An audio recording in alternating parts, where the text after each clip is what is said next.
Kwanza kabisa mkutano huu ambao umefanyika hapa Dar es Salaam ni mkutano wa mafuta na gesi ambao utaambatana na maonyesho ya bidhaa za mafuta na gesi kwa siku tatu, na mkutano huu ni mkutano wa kikanda, mkutano wa Jumuiya ya Afrika Mashariki wa mafuta na gesi ambao unafanyika kila baada ya miaka miwili, na mkutano huu unafanyika kwa mzunguko. Unatoka nchi moja unaenda nchi nyingine, unakwenda nchi nyingine. Kama mtakumbuka, mara ya mwisho mkutano huu ulifanyika mwaka juzi 2023 na ulifanyika Kampala, Uganda. Kwa hiyo kwa mzunguko ule sisi ndio tunaofuata, ndio sababu mkutano huu umefanyika Tanzania.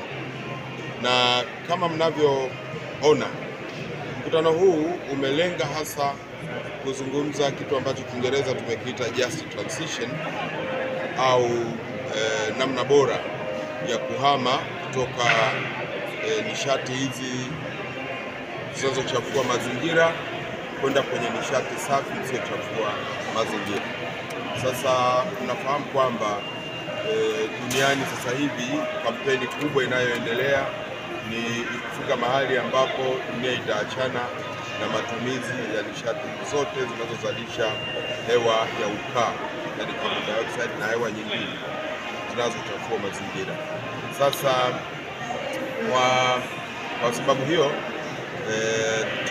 dunia imejipa miaka kadhaa kufika mwaka 2050, 2060 dunia hiyo imeweza kuhama kabisa kwenda kwenye nishati safi kwa kiasi kikubwa. Sasa mkutano huu tunazungumza sisi mafuta, kwa sababu tunaamini bado tuna miaka kadhaa ya kuendelea kutumia nishati ya mafuta kwa ajili ya kutuandaa kuweza kuhama na kwenda kwenye nishati safi tunayoizungumza. Ndio maana kauli mbiu ya mkutano huu ni just energy transition in Africa au in East Africa. Sasa tunapozungumza mafuta hapa tunamaanisha mafuta ya petroli, tunamaanisha natural gas na nishati nyingine zinazotokana na petroli, LPG kwa ajili ya nishati ya kupikia na kadhalika.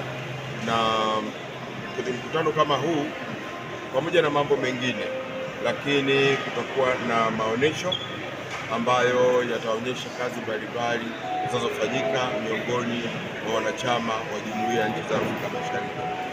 Pia tutazungumza juu ya tafiti na ugunduzi mbalimbali katika nchi zetu. Kwa hiyo kila nchi katika mkutano huu itapata nafasi ya kuelezea maendeleo katika eneo la mafuta na gesi kwenye nchi zao. So mtakapokuja kuanzia kesho kutwa na mpaka tarehe 7 tutaona makatibu wakuu wa hizi nchi wakitoa maelezo juu ya maendeleo yanayofanyika kwenye nchi zao katika tasnia ya mafuta na gesi. Lakini mawaziri wa nchi zao watazungumza, na katika high level watazungumza mipango, watazungumza kazi ambazo zimefanyika tangu mkutano wa mwisho mpaka sasa.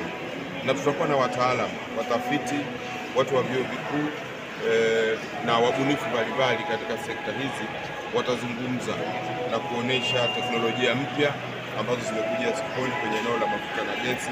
Watazungumzia maeneo ambayo mafuta yamegunduliwa, gesi imegunduliwa.